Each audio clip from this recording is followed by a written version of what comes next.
এই দেখো কি অবস্থা, দেখো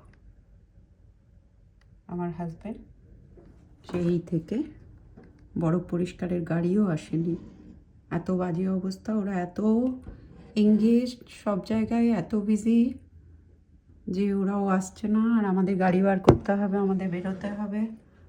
একটা বন্ধুর বাড়িতে নেমন্তন্ন আছে আজকে।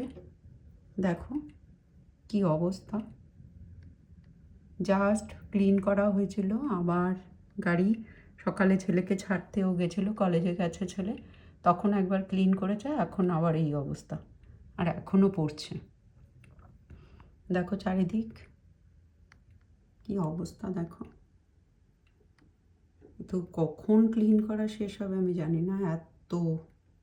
আর আমাদের অনেক বড় ব্যাকইয়ার্ড, তো পুরো তো পরিষ্কার করবেই না, যেটুকুতে গাড়ি বার করতে যেটুকু লাগবে। তাও আমার হাজব্যান্ডকে অনেকবার বলি আমাদের সামনে ভিজিটার্স আছে, তাহলে অত স্নো পরিষ্কার করতে হয় না, কিন্তু ও সেই এখানেই গাড়িটাকে এনে রাখবে। দেখো কি অবস্থা বেচারির। ভালো এক্সারসাইজ হয়ে যাচ্ছে, সে ঠান্ডায় তো জিম টিম হচ্ছে না, এটাই হচ্ছে।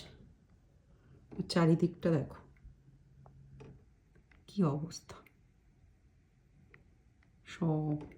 এদিকে তো আমরা ক্লিনই করি না, এদিকটা। এটা আমাদের বেসমেন্টে যাওয়ার যে ডোরটা, সেটার উপরটা এরকম অবস্থা সব।